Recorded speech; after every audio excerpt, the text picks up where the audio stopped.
Hi, friends! Join us as we dive into the themes, metaphors, and foreshadowing of Buffy the Vampire Slayer. We are your hosts, Leah, Sarah, Tabby, and whether you're a new viewer or a longtime fan, welcome to Becoming Buffy.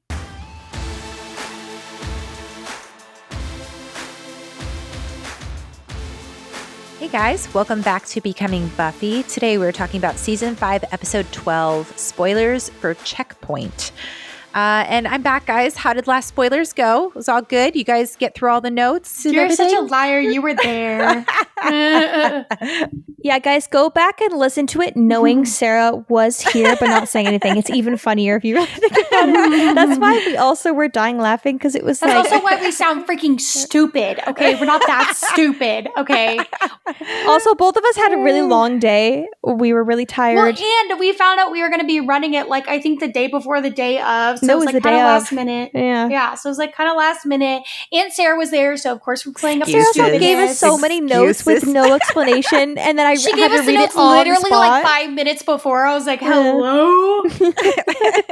I'm not that stupid, guys, I promise. We are going to lose like money from that episode. Like people are going to watch it and be like, why am I wasting my money on this? My hard-earned money.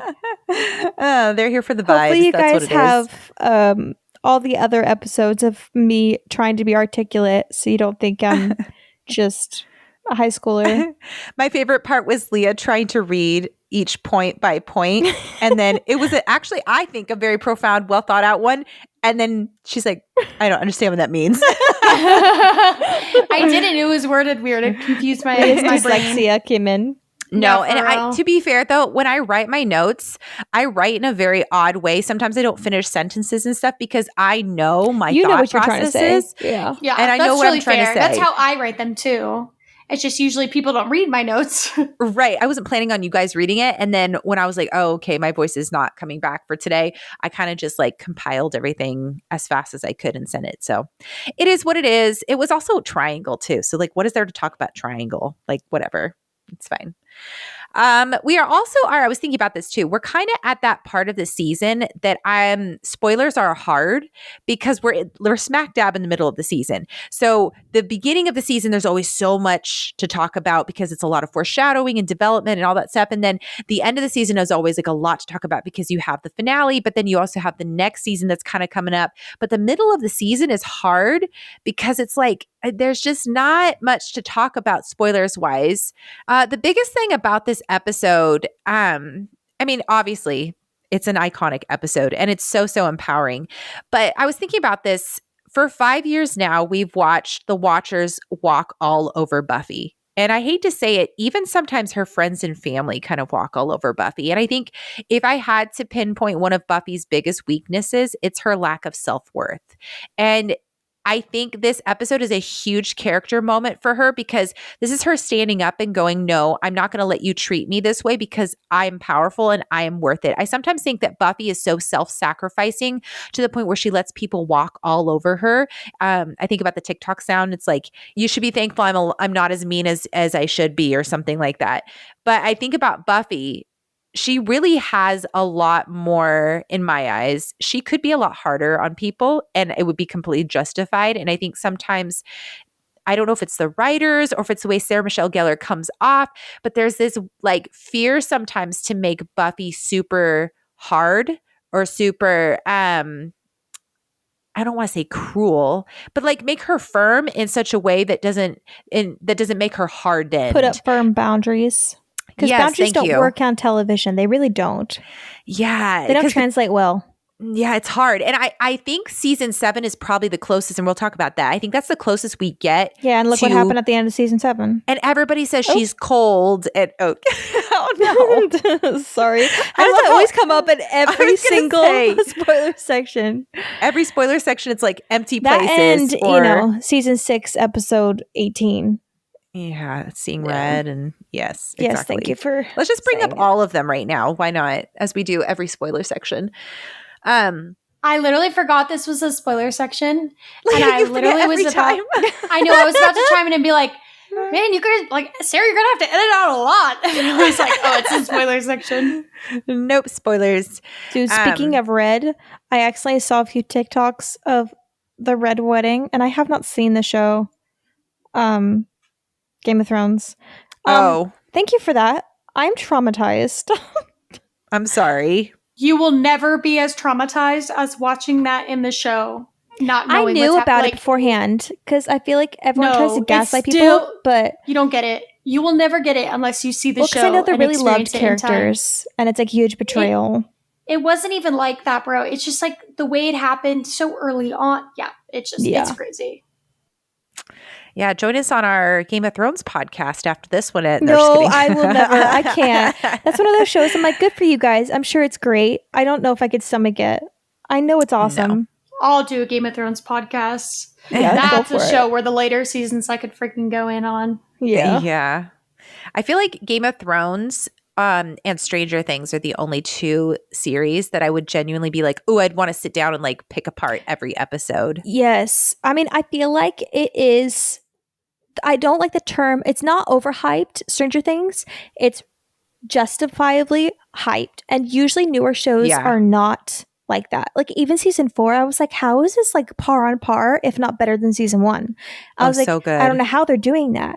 Like every season is so good. And they all take on different themes of different eras and like during that time. And just, it's so good. I really love it. They're doing really good with their character, like their characterization and the character stories too. And the story feel of it doesn't feel like it's made now. It genuinely, like the pacing, the story nostalgia is so good. It genuinely feels like I'm watching a good 80s movie or show. Like that's what it feels like with really good graphics, which is really hard to do. I agree. But okay, back to Buffy. So I think like season 7, and that's kind of what I was talking about here. I think we see a hint of season 7 Buffy in this moment at the very end between Buffy and the Watchers, where she's a little bit colder, but she also knows her worth, but she's also strong and just so willing to set boundaries. Like we see a little bit of that here, and we see that later in season 7. And it's so funny because like you were talking about how boundaries don't translate well on television. So many people do not like season 7 Buffy. They say she's cold, she's hard, she's unfeeling. And I just don't see that tired. at all. I just think she's tired and burnt out. Could you guys imagine going through a literal like attempted R and then literally getting dragged back from hell, and you finally find like your will to live again, but everyone's complaint is that you seem cold. Hey, I think I have a reason to be cold. Also, she isn't. She's just like prepared because she's lot also of just season exhausted. 7, yes. Yeah. She's also lost so much. And you could tell, I think she's disassociated. This is a girlie who needs to go to therapy and can't because she doesn't have the time, and probably would get gaslit by her therapist because, you know, that's how it all is. All right. So a couple of like just minor things from the episode. I thought this was really funny, but like they talked about Rasputin in this episode in the classroom scene where Buffy's talking with the professor. So Buffy, it's hinted at that Buffy thinks Rasputin is a vampire, and that's why he was not able to be killed. And she thinks that he was seen in later centuries and stuff after he was supposedly dragged to the bottom of the sea or whatever. And the professor's like, oh, ho, ho, hoity toity. Like, you don't know what I know. So therefore, like, you know, there's no way that he actually is still alive. And Buffy's over there like, I fight literal demons and vampires all the time. Like, I think Rasputin was a vampire. Well, Buffy's actually proven to be correct in the Buffyverse, because in season 5 of Angel, there is that episode. I don't know if you guys remember this episode. I think it's one of the weirdest episodes of the series. It's called Why We Fight, and it's the Angel episode with the Nazis in the submarine. Do you guys remember that episode at all? Huh? Guys, I swear I blocked out half two of different Angel. shows, bro. I don't remember any Nazis. I just remember being fatigued halfway through that show. I was like, please let it be done. Like, it was so hit or miss. It was either like, wow, this is a really good episode. Can't believe I never watched this before. And I was like, I think I am triggered and traumatized and I need to be done. Like, I was so like checked out. I do remember you being like, I just don't care anymore. Yeah. I was defeated. So dream 4. So it's the episode where a vampire that Angel actually turned when he wasn't Angelus, when he was just Angel. It was in a submarine, and it was in order to like save a bunch of American soldiers. He had to change one of the, like a really great, like Steve Rogers character. He had to change him in order to save all the rest of the people because like vampires don't have to breathe underwater or something like that. I don't remember exactly. It's like a fever dream. But at one point, like this episode is so stupid. At one point, like they're inside of the, it's during World War II, I believe. They're inside of the submarine and a bunch of Nazis take over the submarine, and guess who's one of the Nazis? Spike, because of course he is. And in one of the scenes, you had this guy named Nostroyev. There you go. You have this vampire called Nostroyev, is a Russian vampire, the Prince of Lies, who gets really offended when they were talking about Rasputin or something like that. And he says that Rasputin was a vampire. He was Rasputin's lover, which is hilarious because, you know, it confirms that what Buffy said was true. That's a very long story in order to say that, you know, it's referred in Angel season 5. But yeah, if you guys ever get bored, go look up that episode because it's a fever dream. Okay. The other thing I want to talk about is Ben. So I don't know about you guys, but I hardly ever notice Ben whenever I watch the season. He's kind of like, oh yeah, Ben's here. And then I just don't think about him very much. This rewatch has been interesting because I've been trying to pay more attention to him because I'm like really curious what the show is going to do with him. And I'm really intrigued by how the show is showing us bits and pieces of Ben. And we talked about this back in the spoiler episode, but we see Ben using a bit of his power in this episode, which is the fact that he is in the same body as Glory. And we don't know what his connection to Glory is yet, but he knows that she can't do anything to him. And he uses that to hurt her minion and also prevent her from getting more information. And it's really interesting because that, on top of the fact that we have seen him call the Queller demon, I never realized how intentionally they built Ben up. And you can't really tell when you're watching the show for the first time. It appears like he's actually really like selfless, like he's doing these things to like prevent Glory and all this other stuff, which he's not a bad guy. He kind of is trying to prevent Glory, but he's doing it for selfish reasons. He's self-serving. And so the whole reason that he doesn't tell Jax, I think is the minion's name. The whole reason he doesn't tell Jax about where the Slayer lives and stuff is not necessarily because he's trying to protect Buffy or Dawn. It's because he doesn't want Glory to get what she wants, because if she does, then that means that he's vanished and he disappears forever and he's no longer gets his own life. And it's so interesting how now watching this, having seen the show obviously several times, but watching it, I'm picking up on these things, and every portrayal they have of Ben, they're trying to show him a little bit selfish. And obviously that's because he's supposed to contrast Buffy, who's willing to do whatever it takes to help Dawn and others, even if it costs herself, versus Ben, who is just completely selfish. So I thought that was kind of interesting. Yeah, Ben is kind of, I mean, both him and Glory are very selfish. So I like the fact that they, I don't know, not live in each other, but you know what I'm trying to like. I mean, say. they kind of do. They like definitely mirror each other in that aspect. His home now, he's made a home kind of in Sunnydale. He wants to be the nurse. He wants to kind of like, even like you see him getting really upset that he ends up getting fired. I forgot we were in spoilers for a second, but yes, I can say that. He gets fired because he doesn't show up for a few shifts, and like he even like kind of tries to do damage control of what Glory's doing so that he can just kind of be left alone, and very much wants his own body. And Glory wants to go back home, and it's just funny how they both have very different viewpoints, and they're both very selfish. It's just that one of them is supposed to be seen a little bit more moral to us, which is Ben. But in the end, he ends up, what does he do? He ends up giving up Dawn in order to get what he wants. So it's just performative, you know? Well, he also reminds me of Buffy's friend who came in, season 2, season 3? Oh, Ford. Who had cancer. Yeah. And it was like, you sympathize with them because you're like, okay, obviously I don't want you to die, but also if it came down to you dying, like a death or sacrificing innocence so that you don't die, I'm going to choose the innocence. Like, you may not have deserved this, but neither do they.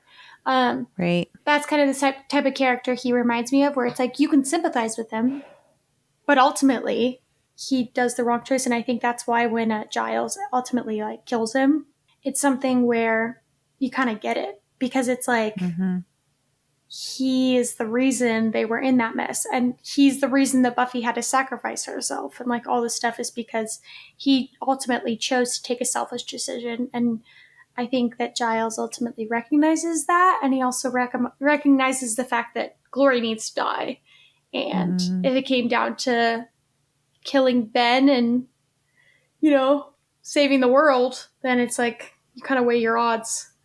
Right. Well, and this kind of goes back to my first point. Like, even Giles recognizes that Buffy is sometimes too merciful. So, like, he tells Ben before he kills him that Glory will reemerge and make Buffy pay for that mercy. And so Giles is like, no, like, we're not dealing with this, which is just very interesting. Okay. And then the other thing. So I'm curious. Again, another character that I'm watching this season is Spike, just because I'm really curious. Like, we know what's going to happen in season 6, and I'm kind of looking for that moment where it feels like Buffy starts to trust Spike a little bit more. And I think that's this episode. But also kind of like just watching their relationship progress, but also Spike's obsession with her progress and stuff. Like, I just think it's very interesting. And so we're watching that happen.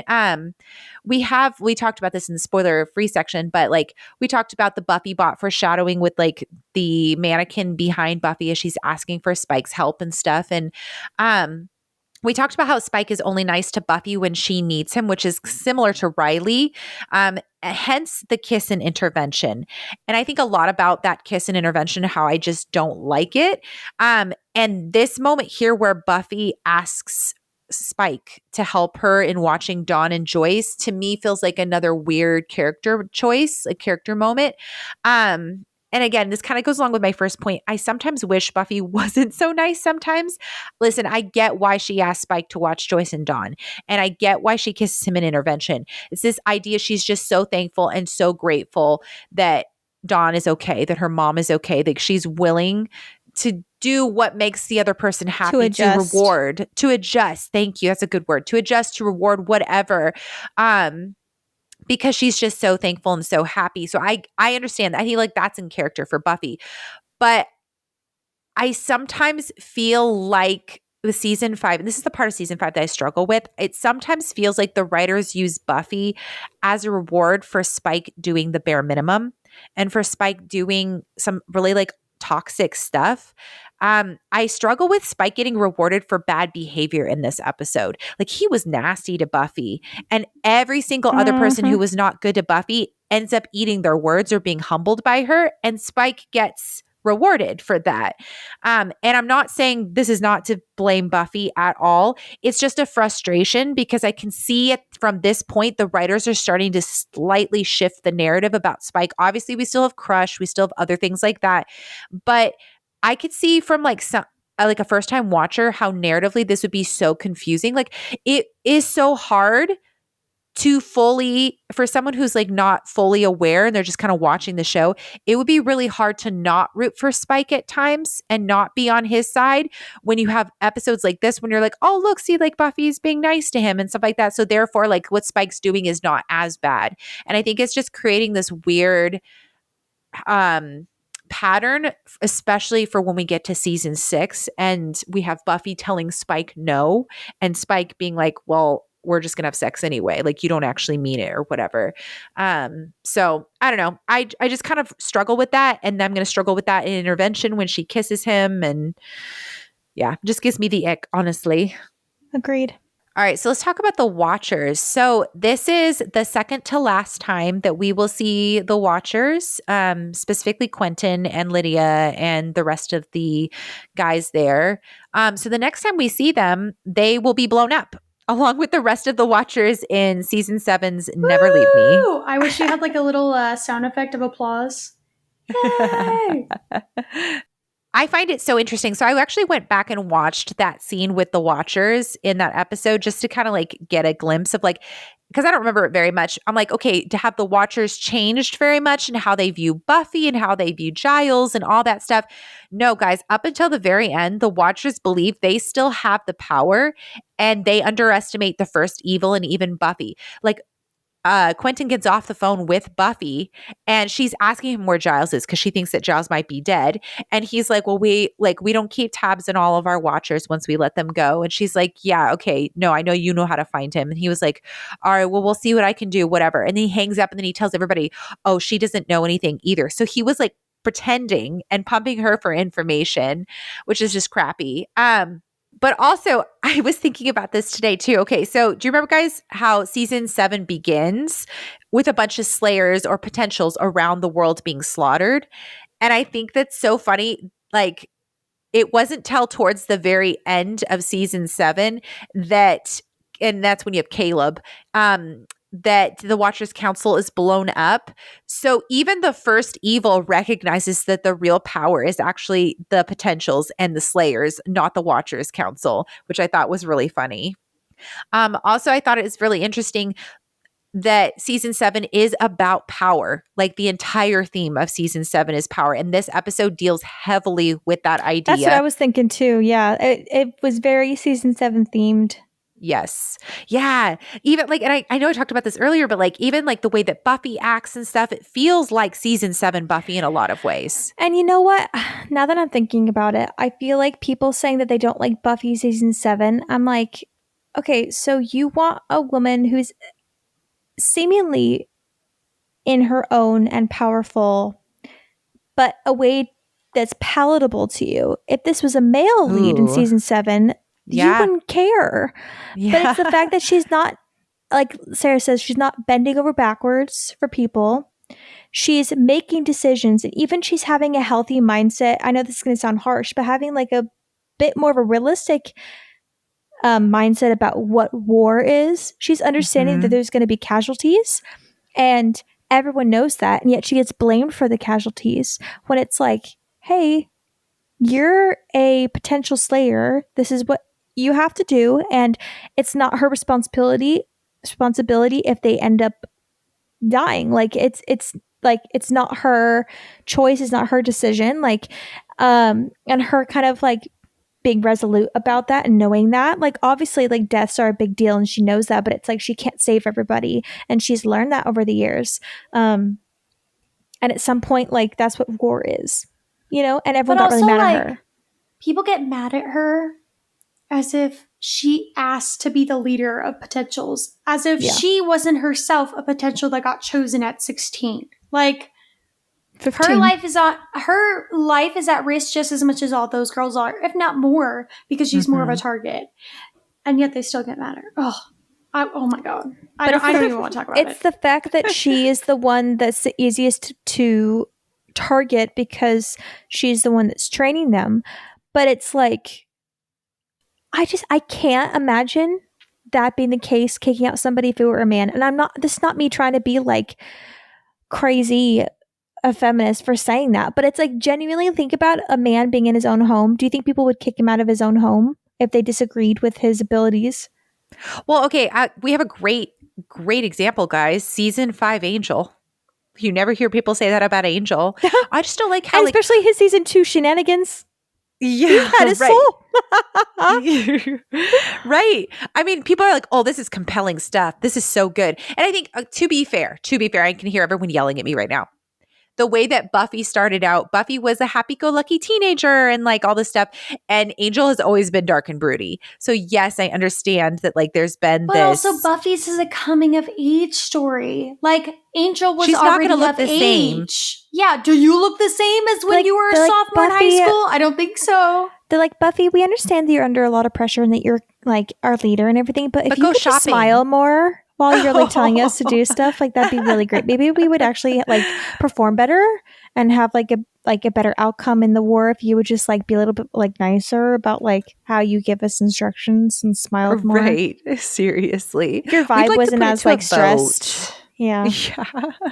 As Buffy's literally bearing potentials. She's giving a speech where she's like battered and bruised and bleeding out of the lip, and like, you know, the whatever that episode is where she like fought the Oh, bring on the night. The Uber vamp. Yeah. And everyone's like, Buffy, you don't look so good. Like, I'm not hearing you. You just kind of seem a little tired. Like, maybe you should, like, smile. And that's why I don't like mean to bring this up every time, but I feel like it's relevant, especially for this episode. That's why it's so hard to see how Giles treats her in season 7, especially after this episode, because this is a good example of Giles backing her and seeing her and recognizing that she is powerful. She has the authority. She has the power, but also Buffy deferring to Giles as well, too. Like at one point she asks him, like, can I hit Quentin? Like she's still looking to him for approval and advice and stuff, even as she knows who she is.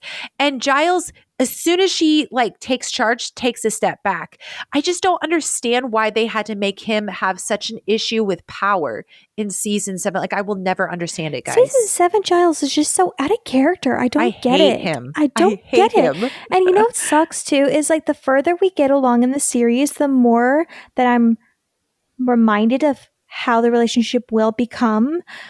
Like in the earlier seasons, it's like not even on my brain. I'm like, there's so many moments and episodes that are just like attributed to their relationship. And then the further we get to, or closer we get to season 7, it's like creeping up on me. It's like I'm like trying to look for the last time they'll have a good moment. Yeah. Because in this episode, I was like, oh, there's such good moments between Buffy and Giles, and my brain goes straight towards when will the last one be? Oh, that's so no, literally, sad. because we never get that moment. We never get that last moment of reconciliation. And honestly, it's such you get a smile and a nod, and that's it. Mm-hmm. Yeah, there's no moment between them in season 7. Honestly, And it's so triggering. oh, you're like, oh. Like, can someone communicate that they love you, please? The worst part is there was no point to it because remember in season 7 they had that whole storyline where you think that Giles is the first because you think that he got killed. And so for like 5-6 episodes, they don't have Giles touch anyone, so he doesn't hug Buffy. She goes to hug him, but he like kind of turns away a little bit to throw you off. Well, I also think what's crazier is that I honestly would have preferred that if Giles had died and it was the first. It would have made more logical sense for his character. Right. Yeah, I know. And then you find out that he's actually just Giles, and you're like, well, what was the point of that? Or he ends up actually dying at the grave season 6 finale. Yeah. Like if he just ended up dying, then that would suck. Yes, but like honestly, they bring him back for what? Like no, there's no good reason in hindsight for him being here in season 7. Yep, I agree. All right. Well, to wrap it up. What I was saying earlier about like the whole idea of season 7 being about power and stuff, I love the idea. I mean, I don't relish in anyone's death really unless they're Warren or Kennedy, but unfortunately we don't get to see that. We're not graced with that on the screen. I like how I brought Kennedy in there, guys. Yeah, I do. I'm like patting myself on the back here. It's always Kennedy and the forbidden episode that gets brought up. Got to bring in Kennedy, man. I am excited for season 7 just to crap on Kennedy. Every single episode, I'm just gonna be like, shut up, Kennedy. What I will say though is the Watchers Council exploding and being completely wrecked, even though it was Caleb and not necessarily anybody else, I think was one of the best storylines to happen because we think about reparations. We think about some institutions. There is no saving that institution. You literally have to raise it to the ground and start over, build a new foundation, everything. And with the Watchers, as long as they are in power and they are still around, there is no possible way that they could have rebuilt and revamped everything with the Slayers. Like, could you imagine if the Watchers Council finds out that there is now hundreds of Slayers? I mean, they probably would have had heart attacks, but they probably would have figured out a way to weaponize and be like, well, now we have a whole army. You know what I mean? Like now we're going to find a way to harness them or hey, now they're even more disposable than they were before because there's so many of them to pick from. The Watchers Council really needed to be started over from the ground up by someone who understood it from the other side. And that's why I really love that Buffy takes over for that. And also the last, and I'm always going to come back to this, but again, this episode dealing with the topic of power, Buffy sharing the power with all the Slayers is reflected here in this episode. Not only is she refusing to play along with the ridiculous and archaic rules of the Watchers, but she's literally changing the rules on them. She's also validating every single member of her team, like we talked about before, and not just taking all the glory for herself. And she's going to do the same thing in Chosen. And season 7, the lessons, the very first episode, you have Buffy training Dawn, and she says, it's about power. Who's got it? And who knows how to use it? And that second bit is very important because you could have power, but if you don't know how to use it, you're not in full control of yourself. And so Buffy, by her saying it's about power, who's got it, who knows how to use it? Who knows how to use it? The Watchers do. And so the Slayers will never be in full power if they do not have the knowledge to back that power. And so what Buffy does by the end of the series and by the end of Chosen is she now has full knowledge as well as the power, and she's able to go and teach it to other people. And I think that's so cool. So, all right, my little speech is done, my little soapbox. Wow. And I said there wasn't much to talk about this episode. Look at that. Always. I don't even listen to that part when Sarah says it. I'm like, sure. Likely story. Well, I was cracking up because you guys were like, are there always this many notes every single week? I was like, yeah, yes.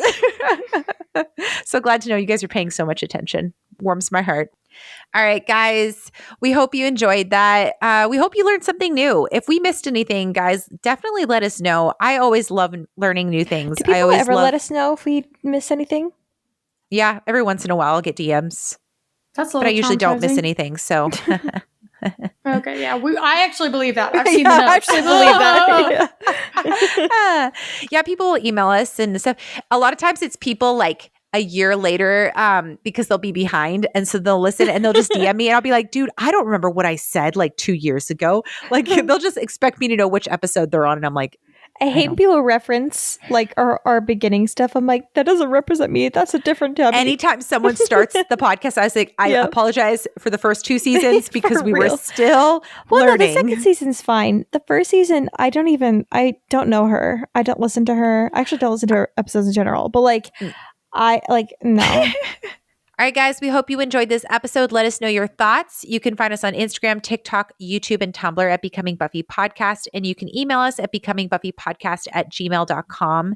Speaking of which, special shout out and thank you to our producers, Christine, CJ, Kate, Omri, Paul, and Kashan. Thank you so much to all of our listeners, and we will talk to you all next time.